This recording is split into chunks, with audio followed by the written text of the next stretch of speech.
Voy a presentar los resultados de la implementación del sistema de administración basado en riesgos, de acuerdo con las definiciones y previsiones contenidas en la resolución 1740 del 2008, teniendo en cuenta que esta resolución aplica dentro de una definición de prueba piloto a un conjunto de entidades vigiladas por la superintendencia y en este caso a las EPS del régimen contributivo. Esto no desconoce en ningún momento los trabajos que han venido adelantando de manera individual cada uno de los vigilados, de los diferentes grupos de vigilados respecto a sistemas de administración y manejos de riesgo. Este piloto nos sirve como referencia y de unas lecciones aprendidas para precisamente seguir en este camino que estamos iniciando, de estas lecciones que estamos aprendiendo, para continuar en unas definiciones de implementación de una supervisión basada en riesgos. En este orden de ideas, la agenda de contenido que voy a adelantar es presentar unos antecedentes desde el punto de vista normativo que nos sirven de base conceptual para entender cómo llegamos a estas definiciones de proceso.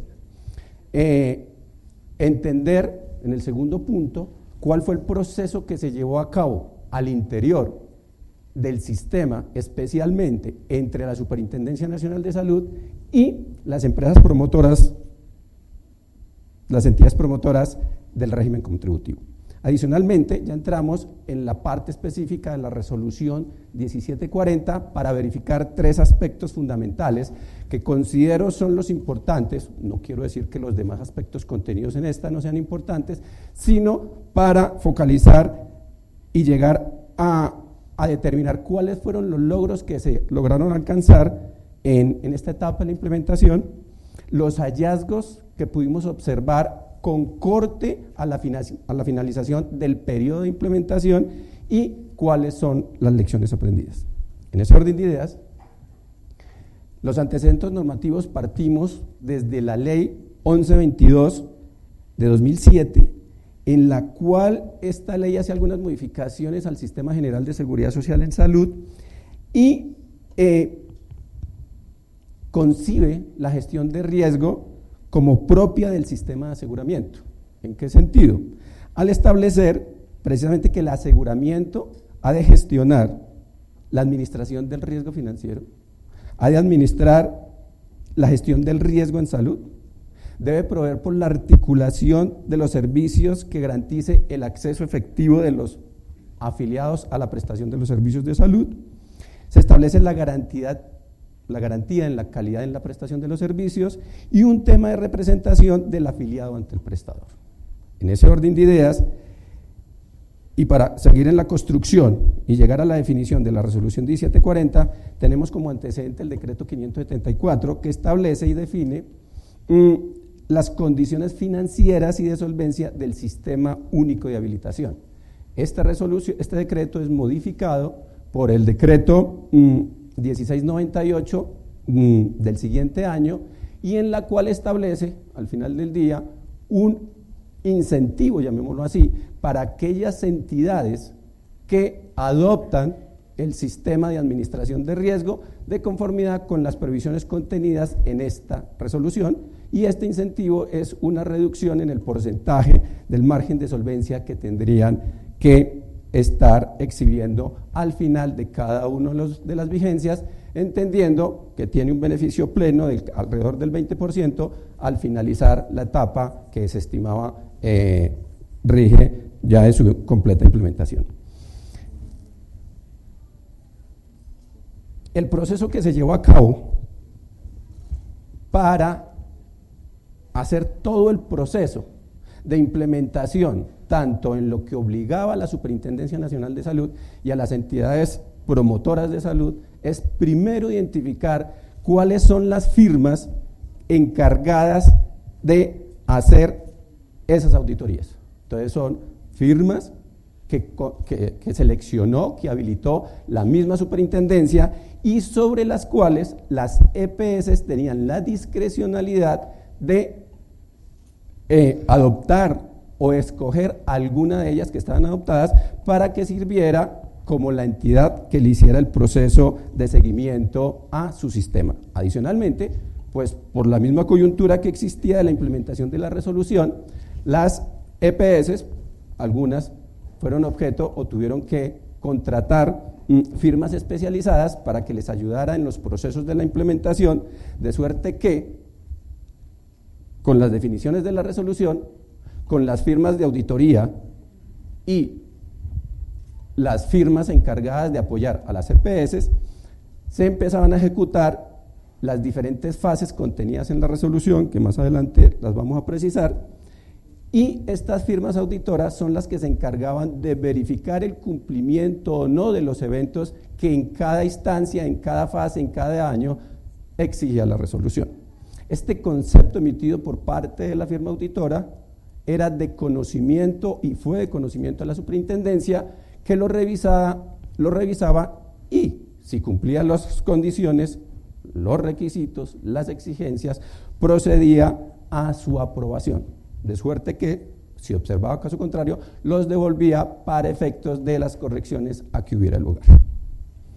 Entrando en detalle de la resolución de I-740 y el objeto que se establece en ella, se establece la gradualidad, usted tiene como objeto 4 puntos claves, que es definir la gradualidad, es decir, los pasos que se deben seguir para llegar a unas definiciones de sistemas de administración de riesgo, establecer los contenidos y establecer los mecanismos de control de cumplimiento del SAR. No simplemente es establecer objetos, alcances, sino adicional, cuáles son los mecanismos que nos permiten al final del día hacer seguimiento para efectivamente verificar el cumplimiento o no de los hitos o elementos solicitados en el sistema de administración del riesgo.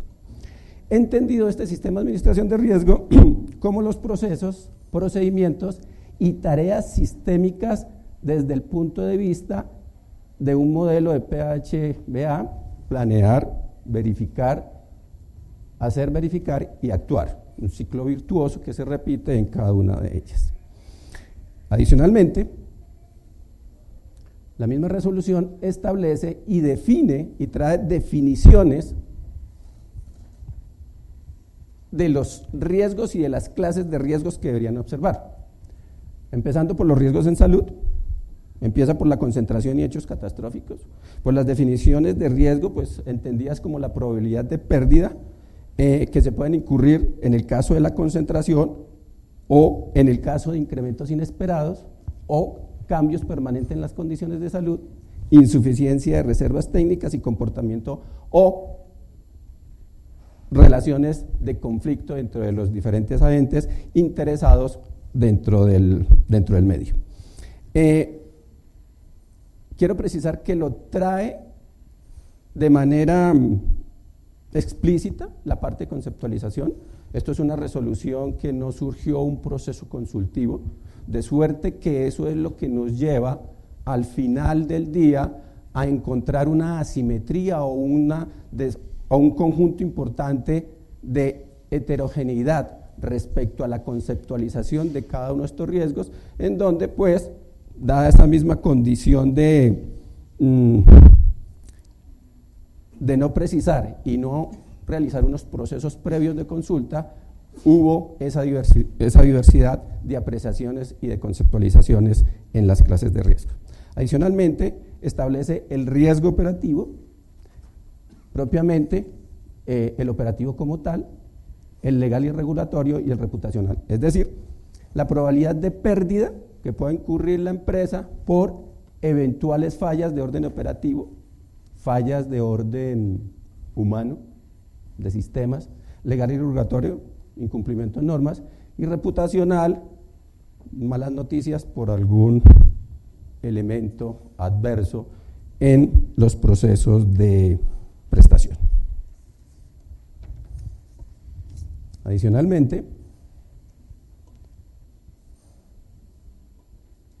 define y precisa el otro set de riesgos, que son los riesgos generales del negocio, estableciendo el estratégico, como la no posibilidad o la imposibilidad de la implementación apropiada a los planes de negocio que prevé implementar. Riesgo de crédito, calidad de cartera y oportunidad de los flujos de recursos. Mercado, posibilidades de pérdida derivadas de incremento de sus obligaciones o pérdida de sus valores de sus activos derivadas de cambios en las tasas de interés o cambios bruscos en las tasas de cambio. Y liquidez, la posibilidad de no contar con los recursos, ya sea en el corto plazo o en el mediano o en el largo, para atender las diferentes obligaciones derivadas. Esta relación que se acaba de presentar es una relación indicativa que deben observar como mínimo y se deja de manera discrecional a los regulados que le aplica la resolución de introducir algún otro tipo de agrupaciones de riesgo. Para efectos de la implementación, se prevén unas fases de implementación anual, son 4 fases que deben ser ejecutadas dentro del periodo 2008 a 2011, teniendo y precisando que para poder continuar una fase es requisito necesario el cumplimiento de la fase y de todos los requisitos de la fase anterior, en la cual la superintendencia la avisa o le da el visto bueno. Es decir, para poder una EPS estar en fase 2, tuvo que haber realizado al interior de su respectiva entidad las acciones de acuerdo a la resolución, verificadas por la firma auditora, presentadas ante la superintendencia. Una vez ella verifica, si es el caso, cumple, de suerte que puede pasar a la etapa 2 y así sucesivamente a la etapa 4. Las etapas que se definieron en su momento, la etapa de la implementación, el despliegue, ampliación y consolidación del sistema. Estas 4 etapas, que deben ser ejecutadas a lo largo del 2008 al 2011, repito, por año, debe seguir unos lineamientos de cumplimiento a nivel de cada uno de los riesgos identificados y que precisamos anteriormente.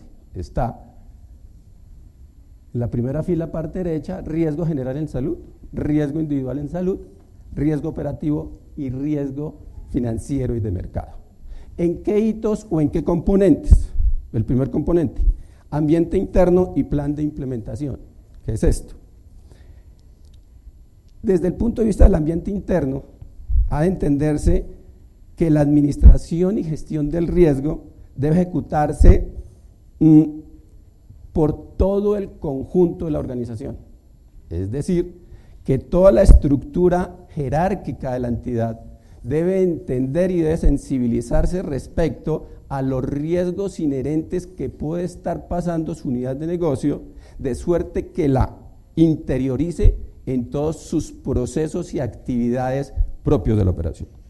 A su vez, el plan de implementación debe, y establecía que se deben de tener unos objetivos tanto generales como específicos, así como la definición de unas metas y unos alcances, la definición de recursos tanto físicos como financieros, tales que le permitan construir al interior de la entidad las unidades y el personal debidamente capacitado para adelantar las diferentes 1 definiciones, 2 las operaciones, 3 resultados, 4 seguimiento a estos resultados. A su vez, la identificación de los eventos lo que permite es determinar y documentar cuál es la exposición del riesgo, es decir, la visión integral que debe tener la unidad de negocio respecto de la operación del mismo. Evaluación del riesgo, la cuantificación de los efectos probables asociados a los riesgos identificados, considerando la presencia, la frecuencia y la severidad. Continuamos con cuál es la respuesta al riesgo, es decir, una vez identificados, cómo reaccionamos ante el riesgo, cuáles son las actividades de control e indicadores que se establecen, respuesta y comunicaciones. Cada entidad, cada organismo debería contar con procesos, procedimientos y canales de comunicación que den la posibilidad de que todos los agentes, como lo habíamos precisado anteriormente, puedan estar enterados de cada una de las definiciones y cada uno de los procesos y resultados de la gestión del riesgo. Y por último, el monitoreo. Si hay aplicaciones, si hay definiciones y no hay monitoreo, la tarea se pierde. Entonces es el diseño y la aplicación de los indicadores y acciones específicas para el seguimiento de este sistema de administración de riesgo. Entonces, en las 4 etapas, en los 4 riesgos definidos, en cada una de las actividades anteriormente definidas y precisadas, en la primera fase se define para cada uno de los riesgos debió haberse hecho las definiciones del ambiente interno y del plan de mejoramiento. Y de manera específica, para el riesgo general en salud, haber hecho, identificar los eventos de riesgo, la evaluación de riesgo, las respuestas al riesgo y actividades de control, la respuesta y comunicaciones. Ya para la segunda fase, al riesgo individual en salud, los hitos relacionados con identificación, evaluación y respuesta, y empieza la etapa de monitoreo del riesgo general en salud. Pasando en la tercera etapa, para el riesgo operativo, todos los hitos y con una variante. Ya empieza en esa misma etapa el monitoreo. Para la cuarta, se deja el riesgo financiero y el riesgo de mercado en la implementación. ¿Cuál es la orientación implícita de esto? Se está privilegiando y se privilegió las definiciones asociadas a riesgo en salud. Es decir, en una concepción esta resolución priorizó todos los procesos, procedimientos, conceptualizaciones, seguimientos, monitoreos, resultados a los riesgos que pudieron haberse identificado en el sistema o al interior de cada EPS en la parte de prestación. Y dejando por último, no por último, sino de manera seguida el operativo y por último la parte financiera. Con estos antecedentes, desde el punto de vista normativo y de los procedimientos y de las solicitudes, llamémoslo así, que establecía la resolución, entramos a establecer cuáles fueron los logros. ¿Sí? Posiblemente aquí estemos con la foto que se obtuvo al cierre del periodo de implementación. Esto es 2011. Esto no quiere decir que desconozcamos y de ahí en adelante toda la gestión interna derivada de las lecciones aprendidas al interior de las EPS, y dentro de estos 5 o 6 años, de 2011 a 2015, las gestiones que se han venido adelantando derivadas de ese enriquecimiento de la adopción de estos procesos. Se identificó en primera instancia que efectivamente hubo formulación de políticas, metodologías y herramientas, selección de estrategias de difusión en la organización, planear en lo que corresponde a las definiciones de metas, recursos y tiempos estimados para la implementación del sistema de administración de riesgo. Igualmente, se definieron perfiles epidemiológicos, como otro de los logros observados, perfiles epidemiológicos, análisis de la situación de salud y priorización de grupos de riesgo, aplicando esquemas cuantitativos de medición y de impacto. Por su parte, hubo también mediciones cuantitativas de los impactos de la gestión del riesgo en salud, involucrando las áreas operativas y financieras dentro del mapa de priorización para la definición de herramientas de control.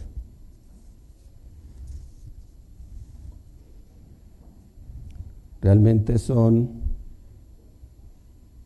3 slides más de logros alcanzados y otras 2 o 3 de hallazgos encontrados. Entonces, esto es un equilibrio. Sí. Se evidenció que hubo análisis de portafolio de inversión, elaboración de flujos de caja y análisis de deudores desde la perspectiva del riesgo, determinación de estrategias y de respuesta a actividades de control y establecimiento de responsables dentro de la organización. Es decir, parte de los requerimientos que se estaba haciendo la resolución, el requisito legal, es que toda la estructura jerárquica tuviera conocimiento, interiorizara las definiciones de riesgo, y aquí se tiene esa evidencia. Elaboración de matrices de riesgos inherentes y residuales, es decir, una vez identificado el riesgo, aplicada la medida de control, cuál fue el resultado neto de esa acción.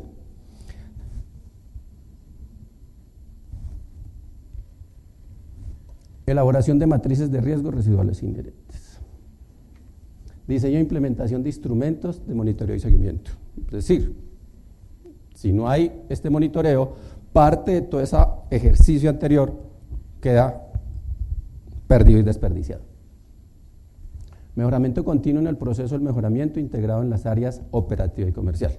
Es decir, aquí uno se da cuenta que en las definiciones de riesgo se empieza a trabajar en transversalidad del criterio y el concepto y la aplicación de riesgo, y uno no puede pensar en nichos separados o fragmentar las definiciones y las gestiones de riesgo. Monitoreo de la satisfacción del afiliado integrando esfuerzos de las áreas cuyos procesos integran la cadena de valor. Se realizaron modificaciones en las estructuras organizacionales para la creación de áreas especializadas en riesgos. Sin cambios en las estructuras es imposible gestionar. Y se desarrollaron métodos para el análisis de riesgos a través de un enfoque participativo, utilizando las mejores y mejoras en los sistemas de información. Se establecieron instrumentos para la identificación y priorización de los riesgos. Digamos que esos son los hallazgos o los logros que se lograron y que se observan con corte. Pero ¿qué es lo que tenemos? El conjunto de EPS habilitadas en 2008 eran 24. En la primera fase de implementación presentaron 17. Es decir, se colgaron, se rezagaron, no gestionaron, no actuaron 7. De las 17 que presentaron, 15 pasaron. Es decir, en el proceso que describí en la parte inicial, 2 de ellas no cumplieron el requisito. Para la segunda fase, que es la fase del despliegue del sistema, encontramos que 20 presentaron y 20 cumplieron. Para la tercera fase del sistema, que es la ampliación propiamente del sistema, presentaron 20 y pasaron 15, es decir, ya hubo un rezago de 5. En ese orden de ideas, se hacía más exigente en términos de cumplimiento de los requisitos y ya se empieza a observar que un conjunto importante de entidades no cumplían. Y la última fase, que es la fase de la consolidación, solo aprobaron 12. Es decir, el 50%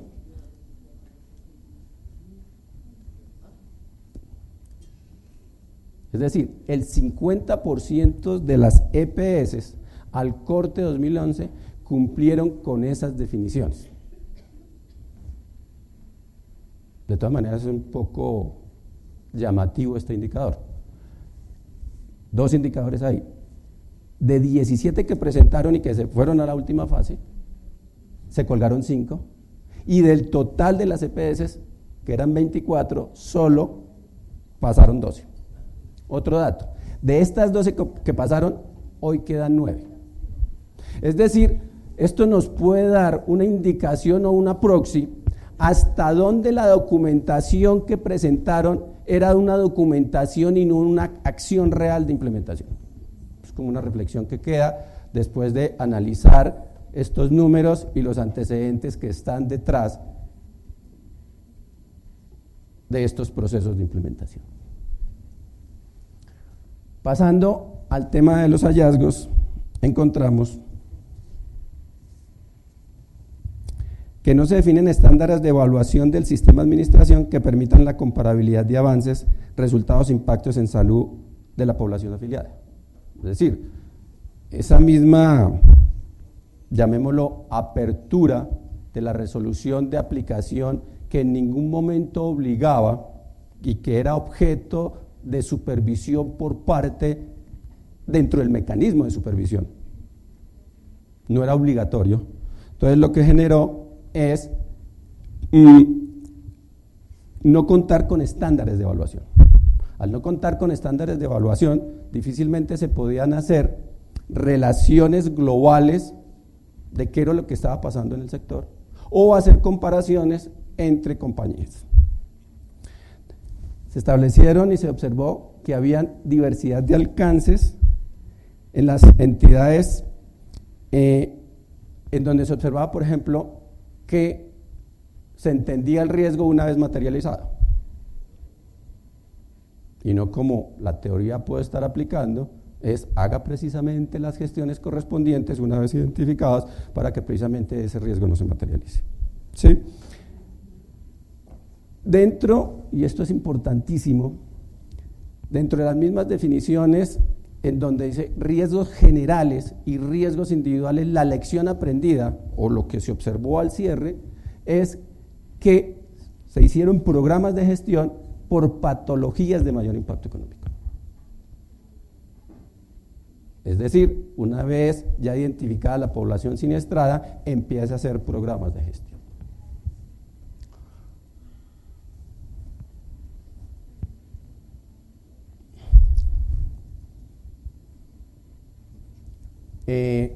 Las definiciones de riesgo se enfocaron principalmente a la población consultante y se excluyó a la población no consultante. En ese orden de ideas podría entenderse que es la población sana, eso es relativo, ¿sí? Pero lo que indica es un elemento de riesgo en el entendido de que si no hay seguimiento y control en la puerta de entrada, sencillamente lo que vamos a tener es unos aumentos en la siniestralidad por un aumento en el número de pacientes con patologías ya en estado severo. Dentro de, como se precisó anteriormente, esa diversidad de denominaciones encontramos dentro de las 9 EPS que fueron testeadas y que hoy están vigentes, la información de 78 definiciones de grupos de riesgo por patología. Hacer algún grado de comparabilidad es muy complicado, ¿sí? Lo que tratamos de hacer, para presentarlo acá, es tratar de obtener un agrupador, algún concepto que agrupara, y ese concepto de agrupamiento nos dio 18 patologías, en donde los resultados son, de las 9, 8 tuvieron prioridad respecto de los riesgos asociados con cáncer o a las patologías asociadas con cáncer, VIH y enfermedades cardiovasculares. A su vez, 7 de ellas presentaron enfermedades crónicas respiratorias. 6 de ellas, enfermedades perinatales y enfermedades crónicas, renal crónica. 5, enfermedades endocrinas y enfermedades hematológicas. 4 entidades, enfermedades menores asociadas de 5 años, como enfermedades respiratorias, enfermedades asociadas o enfermedades diarreica aguda, problemas de desnutrición. 3 de ellas, enfermedades transmisibles, enfermedades autoinmunes de las articulaciones, enfermedades crónicas del sistema nervioso central. 2 entidades, enfermedades infecciosas de vías respiratorias, enfermedades huérfanas y enfermedades inmunoprevisibles, y 1, defectos ópticos, enfermedades crónicas del aparato digestivo y eventos de alto costo.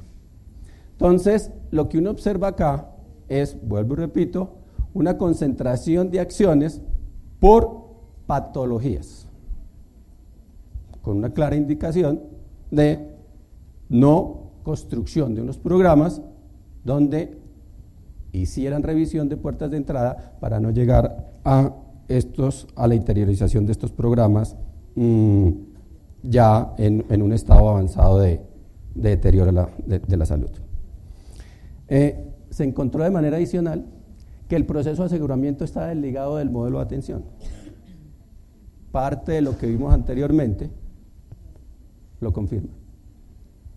Procesos y procedimientos documentados sin mecanismos de control. Parte de lo que se observó es, de esos 17 que presentaron y que pasaron solo 12, es, sí, muy bonito el documento, pero en la práctica y en la aplicación, nada que ver. ¿Sí? Y eso de pronto me lleva a una reflexión que he encontrado de manera reciente, y les pido, voy a hacer un paréntesis. Dentro de la revelación de información, dentro de la solicitud de información que es revelada de manera actual en el marco del cumplimiento de las normas de manejo de los envíos y de los estados financieros, y en este caso específico, por ejemplo, las NIF, cuando se dice cuáles son las políticas adoptadas, lo que uno observa en ciertas ocasiones es la transcripción literal de los documentos publicados en algún otro lado.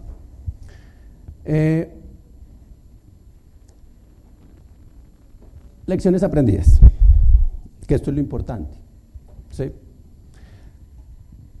Y que nos sirven como base, y esa es como la reflexión final, que nos sirven como base para hacer las implementaciones de este modelo de supervisión basada en riesgo.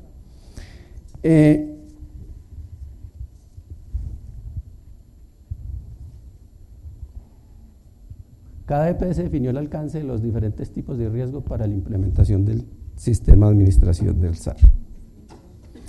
Se dieron unas generalidades para la implementación, pero no se vincularon a los conceptos y procedimientos del ámbito de la supervisión. Es decir, se dejó esta resolución y los resultados de ella misma como unos procesos internos al interior de cada EPS, pero no sirvieron de base para que el ente de control, en este caso la superintendencia, los tuviera como antecedentes de aplicación, no la aplicación de la medida, sí, pero por lo menos elementos correctivos que le pudieran dar elementos adicionales de su sistema de supervisión. Metodologías. Necesitamos tener metodologías estandarizadas para el seguimiento de la gestión del riesgo. Es decir, que todos hablemos el mismo lenguaje en términos de conceptos, en términos de procedimientos, para llegar a que los resultados sean leíbles desde las diferentes instancias de la misma manera. Y yo creo que el proceso de consulta que hemos venido realizando desde el año pasado, la superintendencia con el apoyo del Banco Mundial, y que muchos de ustedes han estado en ese proceso de consulta, tanto a nivel de la superintendencia como visitas que de manera particular se ha realizado con el banco y la superintendencia en las diferentes entidades, ya sean entidades aseguradoras o entidades prestadoras. El SAR debe ser una herramienta de aplicación y seguimiento y control para todos los actores del sistema general, para absolutamente todos, en donde están aseguradores, donde están prestadores, donde están generadores, donde están entidades territoriales, ¿sí? Donde están tanto los públicos como los privados. Claro, esto es lo que nos obedece, y al final no de esta sesión, sino del día de mañana, pues presentaremos cómo va a ser en el tiempo unas definiciones de aplicación dentro de un cronograma para tener esta cobertura. Y los resultados deben ser vinculantes en el proceso de inspección, vigilancia y control.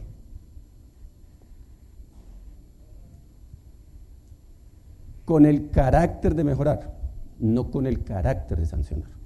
Yo creo que se pueden hacer alianzas estratégicas entre vigilado y ente de control para llegar a unas definiciones que sean de mejoramiento del sistema, porque en última instancia eso es lo que se busca. Y como reflexión final, estos aprendizajes de la implementación de esta resolución son para la superintendencia un insumo para la construcción del modelo de supervisión basada en riesgos. Muchas gracias.